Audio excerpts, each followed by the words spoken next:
Eu não sei vocês, mas se tem uma coisa que me define muito bem nos últimos dias é o tédio. E é por conta dele que a gente tá aqui. Esse é o primeiro de uma série de 3 vídeos sobre tédio. Eu sou Márcia Verônica, sou psicóloga, terapeuta racional, emotiva, comportamental. E se você acredita que a racionalidade pode te ajudar a ter uma vida mais leve, já deixa seu joinha e se você quer saber como, se inscreve no canal. Eu vou sempre trazer conteúdos de psicologia, de terapia racional, emotiva, comportamental para te ajudar a ter uma vida mais leve.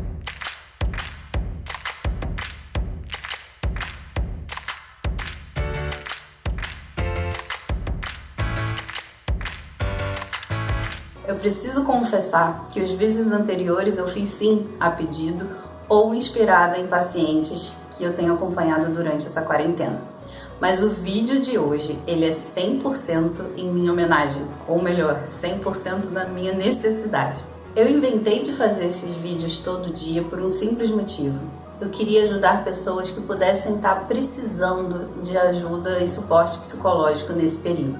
Eu logo vi que tinha um outro objetivo, que era ocupar o meu tempo. Eu acho que ainda não comentei, mas quem faz literalmente tudo nesse canal sou eu, desde escolher o tema, o roteiro, a gravação, a maquiagem, que até hoje ainda não acertei a mão, a luz, a edição, tudo quem faz nesse canal sou eu. E isso está me consumindo mais ou menos umas 20 horas semanais por baixo, o que é bastante tempo considerando toda a minha rotina de vida, de atendimento, de estudo, de coisas que eu já estava fazendo. Quando eu percebi que eu já tinha feito mais de 30 vídeos, ou seja, praticamente um mês, eu só teve um dia que eu não postei vídeo, eu falei, eu acho que tá na hora de eu descansar.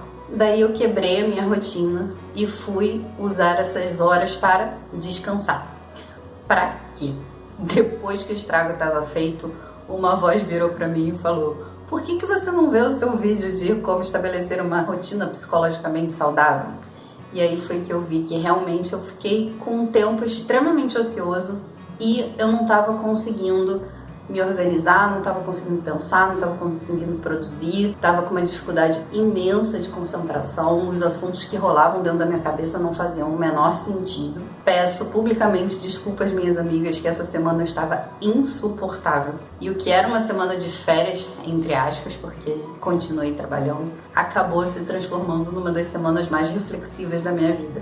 O fato é, eu abri as portas para o tédio na minha vida e não sabia o que fazer para sair dele. É claro que eu já tive entediada em outros momentos da minha vida, vários inclusive, mas a gente sempre tem uma alternativa, o que fazer, a gente vai ocupar o nosso tempo. O problema é como ocupar o nosso tempo estando dentro de casa sem poder sair, com tudo isso que está acontecendo, todas as dúvidas que já estão deixando a gente de alguma forma alerta, preocupados, todos esses dados que estão sendo veiculados, essa incerteza generalizada. Foi quando a mesma voz que me lembrou do outro vídeo virou para mim e falou: por que você não faz um vídeo sobre tédio? Deve ter muita gente igual a você. E foi aí que eu parei para pensar que eu nunca estudei tédio na minha vida.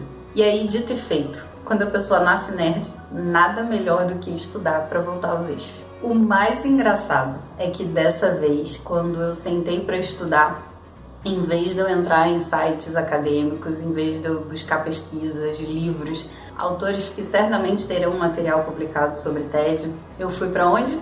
Eu vim para o YouTube. Se vocês tiverem um tempinho, depois vocês coloquem tédio na caixa de busca do YouTube. Vocês vão ver pagode, funk, rock, canal de comédia, dicas infalíveis para você se livrar do tédio. Coisas que não tinham a menor relação e a menor relevância com o que eu estava querendo pesquisar. Mas o que aconteceu? Eu vi pelo menos uns 4 vídeos sobre tédio que só provaram o quanto eu estava entediada.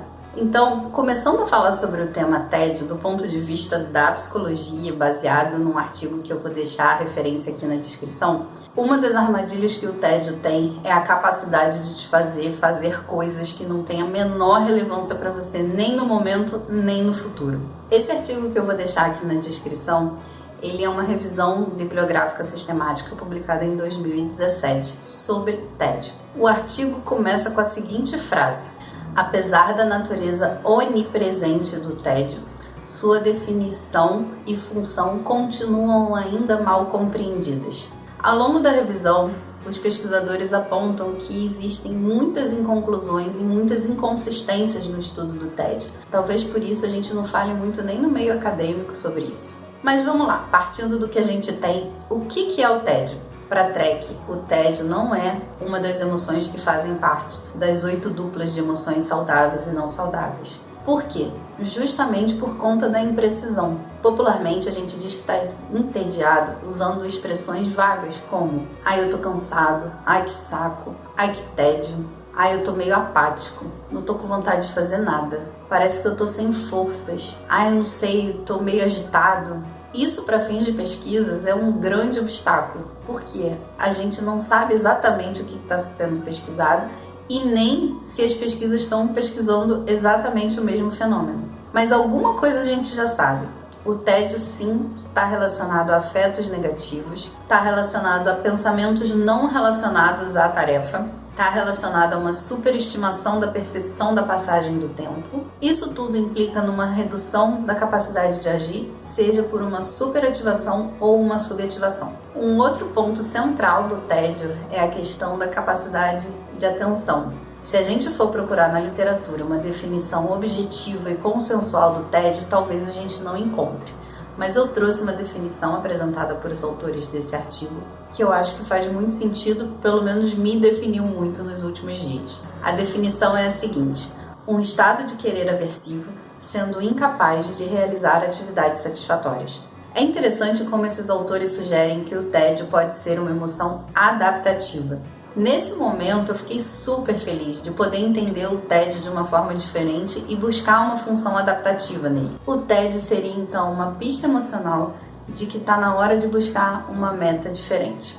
Quando a pessoa atinge esse estado de querer aversivo, que ela não tem mais a capacidade de se envolver satisfatoriamente em algumas atividades, o tédio surge justamente para sinalizar que está na hora de pensar algo diferente. Ele geralmente surge em períodos onde as metas são atingidas e no dia seguinte você não tem mais o que fazer, quando as suas metas são bloqueadas, ou seja, você estava trabalhando num projeto e de repente você não continua mais naquele projeto, ou quando algumas emoções que você estava sentindo de forma intensa desaparecem. Nesse sentido, o tédio se coloca como uma função adaptativa, que sinaliza pra gente que eu preciso recalcular a rota.